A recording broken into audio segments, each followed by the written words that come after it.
आज हम classification of mutation यानी म्यूटेशन एंड इट्स टाइप के चैप्टर को डिटेल में समझेंगे। सबसे पहले हुगो डिवरीज ने 1900 में म्यूटेशन टर्म को दिया था और इन्होंने इसे ओइनोथेरा प्लांट यानी इवनिंग प्राइमोस प्लांट में सबसे पहले देखा था। म्यूटेशन के कैरेक्टरिस्टिक्स क्या क्या हैं? म्यूटेंट एलील जनरली रेसेसिव होते हैं, ज़्यादातर म्यूटेशन हार्मफुल होती हैं, कुछ ही म्यूटेशंस बेनिफिशियल होती हैं। स्पॉन्टेनियस म्यूटेशन बहुत ही लो रेट पर होती हैं। वो जीन्स जो हाई म्यूटेशन रेट शो करते हैं उन्हें म्यूटेबल जीन्स कहा जाता है और इन म्यूटेबल जीन्स में जो सबसे ज़्यादा साइट्स जो म्यूटेट होती हैं उनको कहते हैं हॉटस्पॉट। अब जानते हैं म्यूटेशन के क्या टाइप्स हैं। जिस ऑर्गेनिज्म में म्यूटेशन होता है उसके सर्वाइवल के आधार पर यानी based on survival of an individual, mutation को 4 भागों में डिवाइड किया गया है। लीथल म्यूटेशन, जबकि ऑर्गेनिज्म के एसेंशियल मेटाबॉलिक पाथवे के जीन्स में म्यूटेशन हो जाता है तो वो म्यूटेशन उस ऑर्गेनिज्म या इंडिविजुअल की डेथ कॉज कर देती है जिसको म्यूटेशन हुआ होता है। इस म्यूटेशन को कहते हैं लीथल म्यूटेशन। सब लीथल म्यूटेशन में ये म्यूटेशन 90% ऑफ इंडिविजुअल की डेथ का कारण होती है। सब वाइटल म्यूटेशन वो म्यूटेशन है जिसके के कारण बहुत ही कम लोग, ओनली फ्यू इंडिविजुअल्स की डेथ होती है, अदरवाइज ज़्यादातर इंडिविजुअल सर्वाइव कर जाएं तो ऐसी म्यूटेशन को हम कहेंगे सब वाइटल म्यूटेशन। और वाइटल म्यूटेशंस वो हैं जिनके के द्वारा ऑर्गेनिज्म के डेथ या सर्वाइवल पर कोई भी प्रभाव नहीं पड़ता, यानी ऑर्गेनिज्म सर्वाइव करेगा या डेथ करेगा इस पे कोई भी इफेक्ट नहीं होगा वाइटल म्यूटेशंस का। इसके बाद म्यूटेशन के कारणों के आधार पर यानी based on causes of mutation, mutation को 2 भागों में डिवाइड किया है, स्पॉन्टेनियस म्यूटेशन और इंड्यूस्ड म्यूटेशन। इसको हम ऑलरेडी जीन म्यूटेशन के चैप्टर की स्टार्टिंग में डिस्कस कर चुके हैं जिसका लिंक आज के वीडियो के एंड में डिस्प्ले होगा। स्पॉन्टेनियस म्यूटेशन स्लो रेट पे नेचुरली होती है। इसका एग्जाम्पल है methylation followed by deamination of cytosine. Induce mutation किसी म्यूटाजन के ट्रीटमेंट के द्वारा इंड्यूस कराई जाती हैं। इसका एग्जाम्पल है X-rays causing mutation in cereals. इसके बाद म्यूटेशन को एक और आधार पे डिवाइड किया गया है, वो है based on tissue of origin, यानी किस टिश्यू के अंदर म्यूटेशन हुआ उसके आधार पे म्यूटेशन को सोमैटिक म्यूटेशन और जर्माइनल म्यूटेशन में डिवाइड किया गया है। हम सभी जानते हैं मल्टीसेलुलर ऑर्गेनिजम्स में सेल्स को 2 भागों में डिवाइड किया है, सोमैटिक सेल्स और जर्माइनल सेल्स। जो जर्माइनल सेल्स होती हैं वो सेल्स होती हैं जो गैमीट्स का फॉर्मेशन करती हैं या फिर इनको गैमेटिक सेल्स या रिप्रोडक्टिव सेल्स भी कहा जाता है। इसके अलावा जितनी भी सेल्स एक मल्टी सेलुलर ऑर्गेनिजम्स में होते हैं उन्हें सोमैटिक सेल्स या सोमैटिक टिश्यू कहा जाता है। जर्माइनल टिश्यू को हम बीज कोशिका भी कहते हैं और सोमैटिक टिश्यूज़ को हम दैहिक कोशिका कहते हैं। अगर सोमैटिक सेल्स में म्यूटेशन होता है तो उसे सोमैटिक म्यूटेशन कहा जाएगा और ये सोमैटिक म्यूटेशन एक प्रोजनी से दूसरी प्रोजनी में ट्रांसफ़र होता है बाय एसेक्सुअल रिप्रोडक्शन, यानी एसेक्सुअली रिप्रोडक्शन स्पेशीज़ में ये ट्रांसमिट होगा एक प्रोजनी से दूसरी प्रोजनी में। इसका एग्जाम्पल है कैंसर ट्यूमर्स।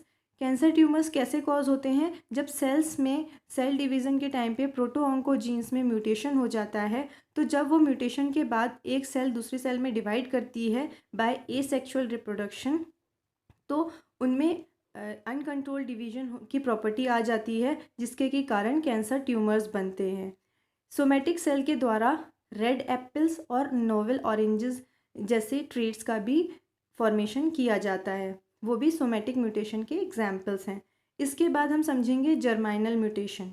अगर म्यूटेशन गैमीट सेल्स या रिप्रोडक्टिव सेल्स में होता है तो इसको हम कहेंगे जर्माइनल म्यूटेशन और ये म्यूटेशन एक जनरेशन से दूसरे जनरेशन में ट्रांसमिट होगा बाय सेक्सुअल रिप्रोडक्शन, यानी ये सेक्सुअली रिप्रोड्यूसिंग स्पेशीज़ में ही जर्माइनल म्यूटेशंस जो हैं वो ट्रांसमिट होती हैं एक जनरेशन से दूसरी जनरेशन में। जर्माइनल म्यूटेशंस का कोई भी इफ़ेक्ट पेरेंट पे नहीं होता क्योंकि ये जर्म सेल्स में म्यूटेशन हुआ होता है। ये जब हमारा डॉटर सेल्स बनती हैं यानी नेक्स्ट जनरेशन जब आती है वही इस म्यूटेशन के फिनोटाइप को शो कर सकती है। इसके बाद डायरेक्शन ऑफ म्यूटेशन क्या है उसके आधार पे म्यूटेशन को डिवाइड किया गया है। पहला है फॉरवर्ड म्यूटेशन। जब म्यूटेशन होती है और उसके कारण एक वाइल्ड टाइप या नॉर्मल टाइप एलील कन्वर्ट हो जाता है म्यूटेंट एलील में, तो उसको कहते हैं फॉरवर्ड म्यूटेशन। इसके अलावा है रिवर्स म्यूटेशन। ये रिवर्स डायरेक्शन में होती है। इसमें एक म्यूटेंट जो वाइल्ड से म्यूटेंट बन गया है किस फॉरवर्ड म्यूटेशन के कारण, वो वापस चेंज हो जाता है वाइल्ड टाइप में। इसको कहते हैं रिवर्स म्यूटेशन। यानी म्यूटेंट से अगर वाइल्ड टाइप बन जाए ड्यू टू म्यूटेशन तो उसको कहेंगे रिवर्स म्यूटेशन। रिवर्स म्यूटेशन दो प्रकार की होती है, ट्रू रिवर्जन और इक्विवेलेंट रिवर्जन। ट्रू रिवर्जन क्या होता है, इसको एक एग्जाम्पल से समझते हैं। जैसे ये हमारा एक कोडॉन है ए, ये लाइसिन को कोड करता है। फॉरवर्ड म्यूटेशन के द्वारा ये कन्वर्ट हो गया GAA में, जो कि ग्लूटामेट को कोड करता है। इसके बाद इसका ट्रू रिवर्जन हुआ, यानी दोबारा से एक म्यूटेशन हुई, रिवर्स म्यूटेशन, जिसमें कि ये कन्वर्ट हो गया वापस से AAA में और ये लाइसिन को कोड करने लगा, यानी ये wild type codon nucleotide sequence में कन्वर्ट हो गया। इसको कहते हैं ट्रू रिवर्जन। इसके बाद आता है इक्विवेलेंट रिवर्जन। इसमें जैसे एग्जाम्पल से समझते हैं, ये वाइल्ड टाइप कोडॉन है UCC, ये सीरीन को कोड करता है। जब फॉरवर्ड म्यूटेशन हुआ तो ये म्यूटेंट में कन्वर्ट हो गया जो कि सिस्टीन को कोड करने लगा, UGC में ये कन्वर्ट हो गया। इक्विवेलेंट रिवर्जन में क्या होगा, ये वापस से UCC में कन्वर्ट ना होके उसके एक सिनोनिमस कोडॉन में कन्वर्ट हो जाएगा जो कि है AGC। अब AGC और UCC दोनों ही कोड करते हैं सीरीन को, लेकिन दोनों ही ओरिजिनल न्यूक्लियोटाइड सीक्वेंस नहीं है एक दूसरे का। यानी ये जो हमारा कोड कर रहा है सीरीन को, ये इसका सिनोनिमस कोडॉन है। तो इस ये को कहते हैं हम इक्विवेलेंट रिवर्जन। यानी फंक्शन तो रिस्टोर हो जाता है लेकिन कोडॉन रिस्टोर नहीं होता। इसके बाद तीसरा आता है हमारा डायरेक्शन ऑफ म्यूटेशन में suppressor mutation. Suppressor mutation first mutation के इफेक्ट को सप्रेस कर देती हैं और अगर किसी प्रोटीन का फंक्शन लॉस हो गया है तो उसको रीस्टोर कर देते हैं। सप्रेसर म्यूटेशन जो है वो इंट्राजीनिक सप्रेसर म्यूटेशन हो सकता है या इंटरजीनिक सप्रेसर म्यूटेशन हो सकता है। सबसे पहले इंट्राजीनिक सप्रेसर म्यूटेशन समझते हैं। अगर म्यूटेशन जो है वो सेम जीन के अंदर दो अलग अलग साइट्स पे हो रहे हैं दोनों म्यूटेशंस, तो जो दूसरा म्यूटेशन है उसको हम कहेंगे इंट्राजीनिक सप्रेसर म्यूटेशन। इसका एग्जाम्पल है कि अगर किसी जीन में एक फ्रेम शिफ्ट म्यूटेशन होती है और उसी जीन के दूसरी जगह पे दूसरी फ्रेम शिफ्ट म्यूटेशन हो जाती है, जिसके के कारण उसका ओरिजिनल जो रीडिंग फ्रेम है वो वापस से मेंटेन हो जाता है और प्रोटीन का फंक्शन भी रिस्टोर हो जाता है, तो उसको कहेंगे इंट्राजीनिक सप्रेसर म्यूटेशन। तो इसको एक एग्जाम्पल से समझते हैं। जैसे कि ये हमारा एक प्रोटीन है जिसमें कई सारे अमाइनो एसिड्स का सीक्वेंस है। जब पहली बार फ्रेम शिफ्ट म्यूटेशन हुआ बाय अ बेस एडिशन, जहाँ पे हम देख रहे हैं A बेस ऐड हो गया है G के बाद, तो इसका पूरा रीडिंग फ्रेम ही चेंज हो जाएगा। यहाँ पे जहाँ वैलीन था वहाँ अब एस्पार्टेट आ गया, जहाँ सीरीन था वहाँ अब आ गया ग्लूटामीन, जहाँ पे एस्पेराजीन था वहाँ पे अब आ गया है ग्लूटामीन। ऐसे आगे भी देखते हैं हम, तो अमाइनो एसिड्स का रीडिंग फ्रेम चेंज होने के कारण सारे ही अमाइनो एसिड चेंज हो गए, जिससे कि जो प्रोटीन का फंक्शन था या जो प्रोटीन फॉर्म हो रहा था वो नॉन फंक्शनल या चेंज हो गया। तो इस फ्रेम शिफ्ट म्यूटेशन के बाद एक और म्यूटेशन हुआ जिसको हम कहेंगे इंट्राजीनिक सप्रेसर म्यूटेशन। इसमें यहाँ पे A ऐड हुआ था, इस पोजीशन से G को डिलीट कर दिया गया। जब इस पोजीशन से G डिलीट हो गया तो यहाँ पे फिर ये CAC हो जाएगा और ये बाकी AAC वापस से रिस्टोर हो जाएंगे। तो यहाँ हम देखते हैं कि ये वाला जो हमारा वैलीन था इसकी जगह पे अब हमारा एस्पार्टेट आ गया है और सीरीन की जगह पे हिस्टिडीन आ गया है और बाकी पूरा रीडिंग फ्रेम जो है वो रिस्टोर हो गया है by this second suppressor mutation, जिसको हम कहेंगे इंट्राजीनिक सप्रेसर म्यूटेशन। तो इससे हमारा प्रोटीन का फंक्शन रिस्टोर हो गया। नेक्स्ट है हमारा इंटरजीनिक सप्रेसर म्यूटेशन। इसको हम एक्स्ट्राजीनिक सप्रेशन भी कहते हैं और ये क्या करता है, इसमें जो पहला म्यूटेशन होता है वो एक जीन में होता है, लेकिन जो दूसरा म्यूटेशन है जो कि उस जीन के फंक्शन को रिस्टोर कर सकता है वो किसी भी जगह हो सकता है जीनोम में, ना कि उसी जीन में, यानी कि somewhere else with in the genome. इसका एग्जाम्पल है suppression of a nonsense mutation. इसको समझते हैं। जैसे ये एक हमारा म्यूटेटेड DNA है जिसमें क्या हुआ है, यहाँ पे सारे अमाइनो एसिड्स हैं, लेकिन बीच में म्यूटेशन के कारण एक अमाइनो एसिड जो था वो कन्वर्ट हो गया है नॉनसेंस कोडॉन में। इससे जब आरएनए बनेगा वो भी म्यूटेटेड आरएनए होगा, और उसमें इन बिटवीन नॉनसेंस कोडॉन के कारण इनकम्प्लीट नॉन फंक्शनल प्रोटीन बनने लगेगा। ये एक पार्ट था, एक म्यूटेशन। नेक्स्ट, उसी जीनोम में एक और जीन है जो कि नॉन म्यूटेटेड है, और वो क्या करता है, वो CAT और GTA ये फॉर्म करते हैं टायरोसिन tRNA को, जिसका कि हम एंटीकोडॉन है AUG, जो कि रिकॉग्नाइज करता है कोडॉन्स को AUC और AUA को, और ऐड करता है टायरोसिन को प्रोटीन के चेन में, यानी अमाइनो एसिड टायरोसिन को कैरी करके ट्रांसलेशन के दौरान ऐड करता है। नेक्स्ट, जब हमारा इंटरजीनिक सप्रेसर म्यूटेशन होगा तो क्या होगा, ये जो हमारा म्यूटेटेड आरएनए है, जहाँ पे अब क्या बनने लगा है, UAG, इस जीन में म्यूटेशन के कारण यहाँ बीच में स्टॉप कोडॉन आ गया, लेकिन अब इस टायरोसिन tRNA वाला जो जीन था वो भी म्यूटेटेड हो जाएगा, और ये क्या करेगा, ये रिकॉग्नाइज करने लगेगा स्टॉप कोडॉन को, यानी ये अब यहाँ पे देखिए CTA आ गया, और ये रिकॉग्नाइज यहाँ पे AUC में कन्वर्ट हो जाएगा, AUG की जगह एंटीकोडॉन AUC में कन्वर्ट हो जाएगा, लेकिन ये कैरी अभी भी टायरोसिन को ही करेगा। तो जो प्रोटीन बनेगा उसमें ऐड होगा अमाइनो एसिड टायरोसिन, लेकिन वो रिकॉग्नाइज करेगा स्टॉप कोडॉन को। तो इस तरह से इस म्यूटेशन को सप्रेस कर दिया गया बाय दिस म्यूटेशन, और क्योंकि बहुत सारे जीन्स बहुत अलग अलग tRNAs को टायरोसिन tRNAs को कोड करते हैं, तो एक सिंगल जीन में म्यूटेशन के कारण बाकी जो टायरोसिन के tRNAs हैं उनमें कोई भी इफ़ेक्ट नहीं होगा। तो इसको हम कहते हैं इंटरजीनिक सप्रेसर म्यूटेशन। इसके बाद हम जिस तरह का ट्रेट इफ़ेक्टेड हुआ है उसके आधार पे हम म्यूटेशन को क्लासिफाई करते हैं। जैसे सबसे पहला है विजिबल म्यूटेशन, यानी हमें नॉर्मली ऑब्जर्व करने से अगर म्यूटेशन दिखाई देता है तो उसको कहते हैं विजिबल म्यूटेशन। इसका एग्जाम्पल है, अगर टॉल प्लांट कन्वर्ट हो जाए शॉर्ट प्लांट में तो उसको हम कहेंगे विजिबल म्यूटेशन। या हमने एल्बिनिज्म इन ह्यूमंस भी एक एग्जाम्पल है जो हमें दिखता है, उसको हम कहते हैं विजिबल म्यूटेशन। इसके बाद आता है बायोकेमिकल म्यूटेशन। ये म्यूटेशन है जो कि अफेक्ट करता है किसी भी बायोकेमिकल पाथवे को, यानी कोई भी जो बायोकेमिकल प्रोड्यूस होता है ऑर्गेनिज्म के अंदर उसको ये म्यूटेशन इफेक्ट करता है, और ये कोई भी फिनोटिपिक कैरेक्टर दिखाता नहीं है, यानी ऑब्जर्व करने से कुछ भी दिखाई नहीं देगा। इसका एग्जाम्पल है किसी भी स्टेप पे एंजाइमेटिक पाथवे के किसी भी स्टेप पे म्यूटेशन हो जाना, उसको कहेंगे बायोकेमिकल म्यूटेशन। इसका एग्जाम्पल है ऑक्सोट्रॉफ्स। हम सभी जानते हैं कि माइक्रो ऑर्गेनिज्म जो हैं वो प्रोटोट्रॉफ्स होते हैं, यानी अगर हम इनको मिनिमल मीडियम प्रोवाइड करेंगे तो वो उसमें ग्रो करेंगे। लेकिन ऑक्सोट्रॉफ्स वो माइक्रो ऑर्गेनिज्म या वो बैक्टीरिया हैं जो कि बायोकेमिकल म्यूटेंट्स होते हैं, और उनको मिनिमल मीडिया में कुछ सब स्पेसिफिक न्यूट्रिएंट्स के प्रेजेंट होने की ज़रूरत होती है, जिसकी बिना वो सर्वाइव नहीं कर पाएंगे। तो उनको सप्लीमेंटेड मीडिया की ज़रूरत होती है, वो क्योंकि वो बायोकेमिकल म्यूटेंट्स होते हैं। तो इसका एग्जाम्पल है ऑक्सोट्रॉफ्स। इसके बाद आता है कंडीशनल म्यूटेशन।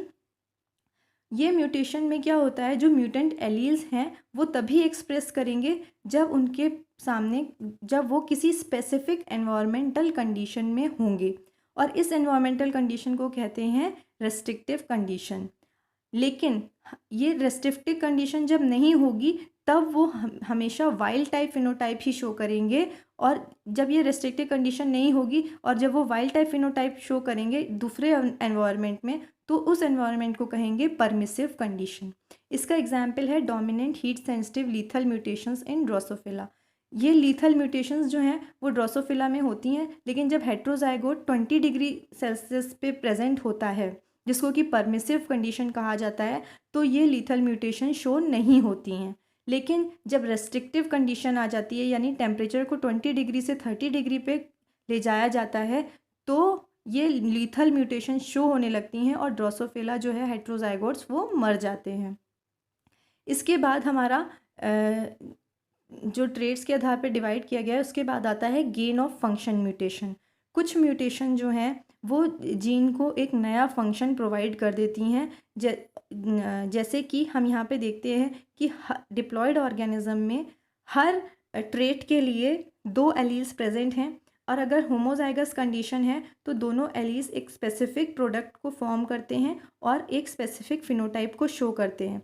लेकिन अगर हेट्रोजाइगस कंडीशन में देखा जाए तो एक वाइल्ड टाइप एक प्रोडक्ट को प्रोड्यूस करेगा, और अगर दूसरा एलील म्यूटेंट टाइप है तो वो एक नया प्रोडक्ट फॉर्म करने लगेगा।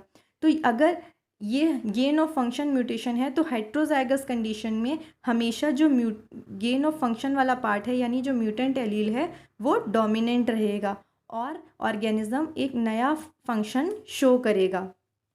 Generally gain of function mutations rare होती हैं, और इस गेन ऑफ फंक्शन के जो होमोजाइगस कंडीशंस हैं वो सरवाइव नहीं कर पाती हैं।